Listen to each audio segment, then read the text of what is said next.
விஜய் வந்து நான் குருன்னு சொன்னாங்க, தப்பாக சொல்லிட்டீங்க. எனக்கு தான் விஜய் குரு.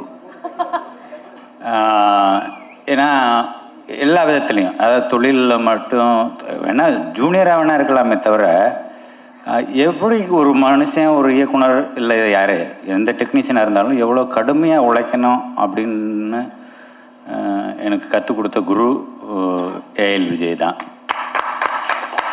ஒரே வார்த்தையில் சொல்லணும்னா அவன் எனக்கு தாயுமானவன். என்னோட நல்லது கெட்டது எதுவாக இருந்தாலும் முதல் ஆளாக வந்து நின்று அதில் பங்கெடுத்து உடன்பிறப்பா, நானே சொல்லிட்டேன் தாயுமானவன்னே சொல்லிட்டேனே, அது மாதிரி தாயும் தகப்பனுமா இருந்து என்னை பார்த்துக்கிறவன். அவன் எப்போவுமே நல்லா இருக்கணும்னா நான் என்ன நினைக்கிறேன், நானும் அவனை நினைக்கிறேன்றது 100% ரொம்ப மனப்பூர்வமாக சொல்லிக்கிறேன், விருப்பப்படுறேன். அப்புறம் ஹாரிஸ் 25 ரொம்ப சந்தோஷம்.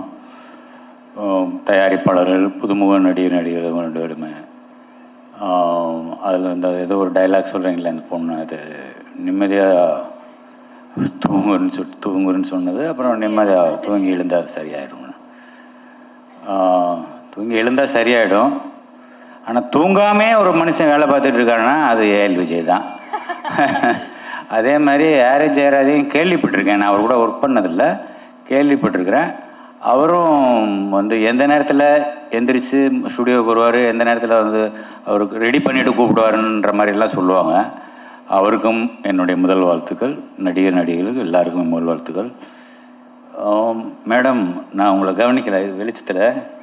உங்களோட நான் மிகப்பெரிய ரசிகன். மதையானை கூட்டம் பார்த்ததுக்கப்புறம் அதில் ஒரு காட்சி ஒன்று வரும், விஜிமல்ல ஒரு காட்சி ஒன்று வரும்.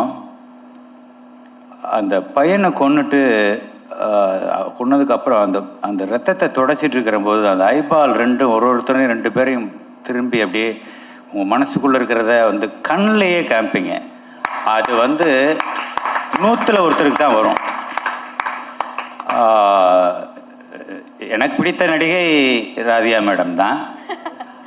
அதுக்கடுத்து நீங்கள் என்னன்றதில் நான் சொல்லிக்கிறதுல போகிறேன். நன்றி. நான் உங்களை இன்னைக்கு சந்தித்ததில் ரொம்ப நன்றி, சந்தோஷம். நன்றி, வணக்கம்.